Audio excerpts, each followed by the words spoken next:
Hello, ma'am. Very good evening to you. Today we have with us Preeti Srivastav, ma'am, for our show. And I myself am Mansi Tulekia, the chairperson and founder of GMH Foundation, in conversation with Preeti Srivastav. Good evening, ma'am. Please make introductions. Yeah, I'm glad to be here. So as you know, I've been in the corporate world for 36 years. Really sound really long, 36 years. Yes. And I've been into public affairs, which is corporate governance, policy, strategy. But last 10 years, I've been very actively involved in my husband's NGO, Navratan Foundation. His projects on women empowerment, out of the school children, working for adult education.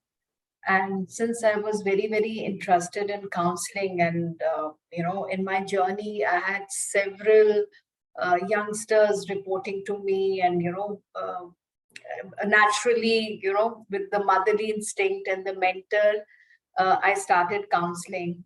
And now I have taken it very seriously. We've just launched a program they are running in memory of my parents, where we are going to work on mental health broadly and see what difference can be made. So I'm still working, but also contributing a lot into sustainability.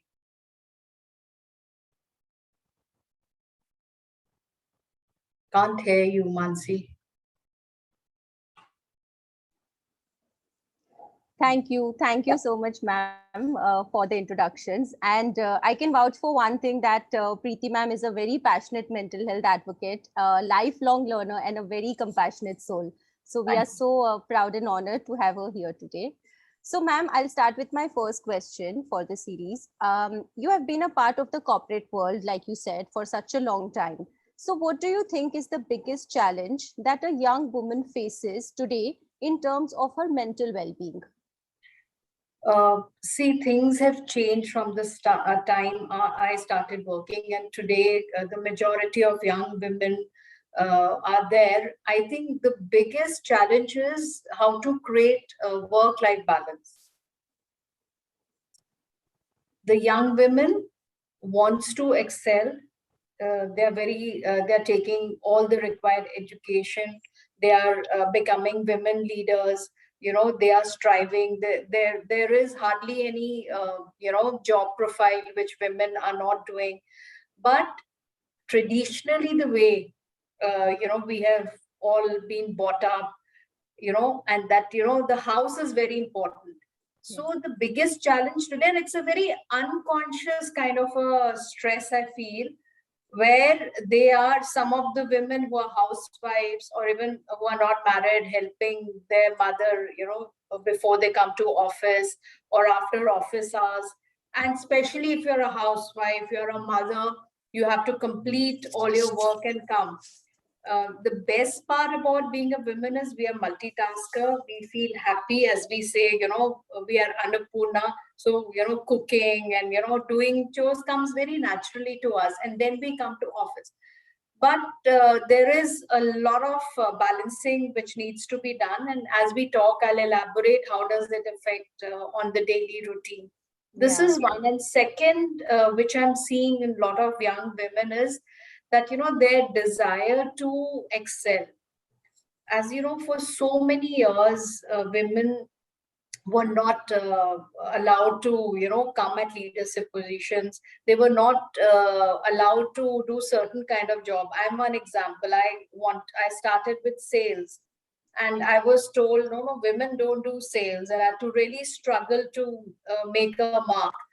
Now that everything is open for us, psychologically there's a rush that we have to make up for the time we have lost. So there needs to be a lot of changes which people like you and me have to bring in the society through our respective work, through counseling, and create that sthirta. There's a word in Hindi in the women that we should just take one step at a time. Right. These are the main problems I have seen in the young women today, these two. Right. So thank you, ma'am. Yes, I do agree. I mean, work-life balance has always been a problem since, I mean, years and years, and that is not changing, and the challenges are multiplying. So Yes. I guess, yeah, it becomes a problematic issue. Moving on. So because this is a suicide prevention awareness series, my next question is related to that. The suicide numbers are rising every day, which has led us to address this issue at large by promoting mental well being at various platforms and sectors. We lose a life to suicide every 40 seconds. By raising more open conversations surrounding suicide and well being, that is one way to address this issue at large. So, do you think our young generation lacks the resilience to deal with issues, or is it that the challenges are multiplying?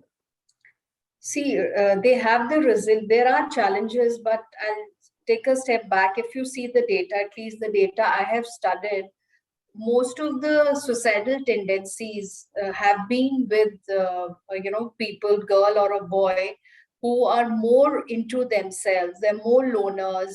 They don't communicate well, and they keep things to themselves. And there's a sense of insecurity. So I would not like to generalize that what is an issue, but definitely I would like to say that since we have a data on why there is suicidal tendency, we should try and work on those. And I must say, family has a very very important role to play in it. I have handled, counseled few students and one or two elderly couples also, Right. and I found the problem is not with them. The suicidal tendencies is a backlash of a lot of issues which have happened during their childhood, or in the circumstances. So it is for, so we need to get a whole cultural change in the family. The family also needs to understand communication. I always tell everybody communication is very important between any two relationships, especially between parents and students. I've seen parents just talking about studies to the students. Studies is just one part of personality development. Yeah. You need to communicate, you need to be like a friend. So Yeah. what happens is when such people find that they are not able to communicate, or we have different kind of personalities, the expectation is that somebody should come and talk to us, somebody should come and take care. And so if we work on these kind of issues, it will be better. Then talking of the present time, yes, pressures are there, but pressure is there with everybody, and it's going to increase in the kind of world, digital world we are living. But I think it is the personality type will not change. The core problems will remain the same. So we need to work in and around the person, along with the person. So there's a whole theory that if how do we bring up our kids, what is the environment in the house, how friendly we are. So if we make a strong foundation right from the beginning, I think we can prevent at least 30 to 40% of suicides of students and till the age of 30. Right. Right. So, ma'am, even I mean, across the country, whenever we have done our webinars in so many universities, and when I have personally also, when I've addressed especially women colleges, and through our 24/7 email support, also we receive a lot of, queries on women facing challenges and issues. And most of them are related to the generation gap that they face, inside their families. So it's like, so I've had women come up and say that there are challenges outside in the world also, but then when it becomes internal into the family matters, it becomes very difficult for us to find that balance and to cope with that kind of emotional pressure that women, especially the in our Asian cultures, feel. So we get a lot of questions surrounding that, and it is always that what can I do best to handle such issues, because not everybody, and like you rightly said, I mean, communication skills are, I mean, required the most.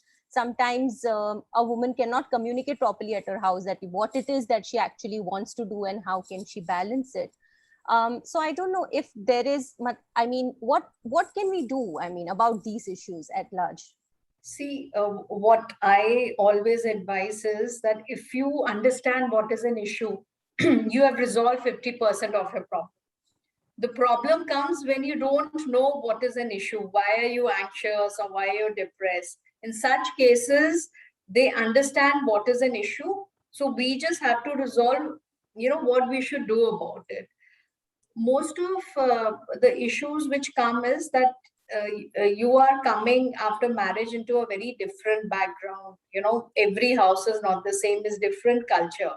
And I feel it is very important for the girl to take the first 2 3 steps and not expect the in-laws or the other people relations in the house to take the step. The problem comes when we expect the other person to come and resolve our problem. So my advice has always been, you take the first and the second step, go try and adjust yourself, try and find out, try and communicate, because generation gap is there.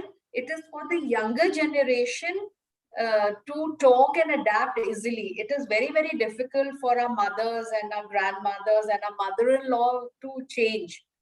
Right. So the onus lies with the younger generation to come and mingle and try and change them.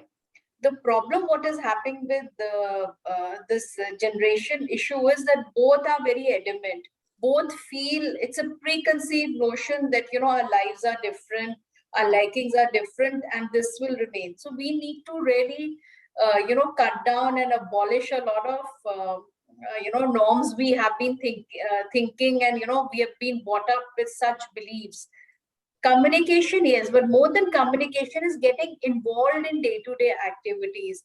So when the older generation, and it's a very tried and a tested case I've done, that when the older generation, what do they want? First, they want a lot of respect, they want a lot of love, and they just want to be heard. I'll give you a simple example. If you just ask your mother-in-law or your grandmother, even your own mother, I mean, why should we talk of a married? Even your own mother, what should, take 2 dresses, aap bataiye main kya pehnu, I will cook what you like, very, very simple things in life. Yeah. Involve them in day-to-day decisions and they'll be happy. Kuch zyada nahi karna. You don't have to make a lot of effort. Yeah. Just involve them in your decision making, involve them in your daily life, and you will just break all the barriers. So very slowly be a part of their life and make them part of your life. Yeah. And I think it will resolve most of the issues. Thank you, ma'am. Thank you for that insightful talk. And I think that will help our audience a lot as well, because such kind of issues, every day we receive such emails, that simple issues at home, but then they become huge because they are not addressed in a correct way. And I think you are right when you say that that responsibility does lie with the younger generation, because it's harder for the other generation to adapt to new age techniques or new age things. So absolutely. My next question is that what are the 3 ways to destigmatize mental health? You mean what we can do in the society? What we can do for the society to destigmatize I will tell you 3 things I want to preach to Dayarani. I'll just say that one is awareness and breaking all the old beliefs we have. We have to find different and innovative ways of awareness, that it's okay not to be okay. Right.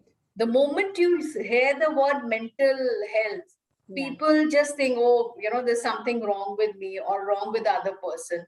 So creating a lot of buzz, lot of talks, workshop through social media to individual counseling, I think awareness is on top of my list.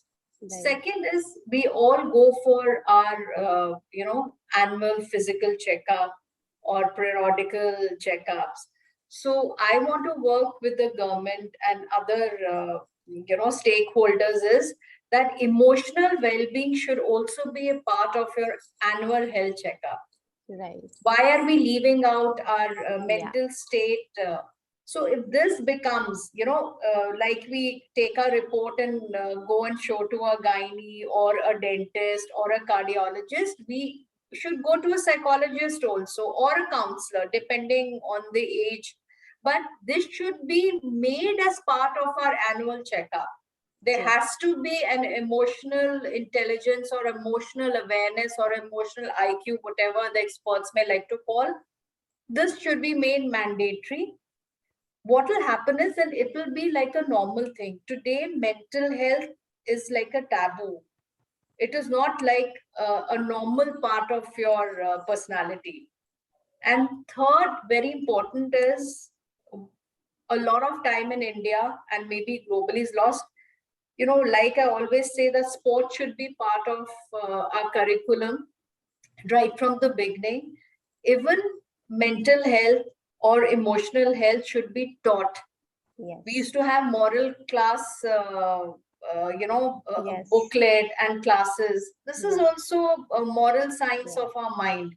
So if we start teaching and making young kids understand right from the beginning, jab tak wo bade honge, ye problem hi resolve ho jayegi. True. So these are my 3 agenda items which I'm going to work and see if I can make a dent in coming years. Absolutely. No, thank you so much, ma'am. I think very insightful points shared, and absolutely agree with all your 3 points. And definitely, I mean, there are a lot of things that can change, especially in the education system, because this change has to come from a grassroots level.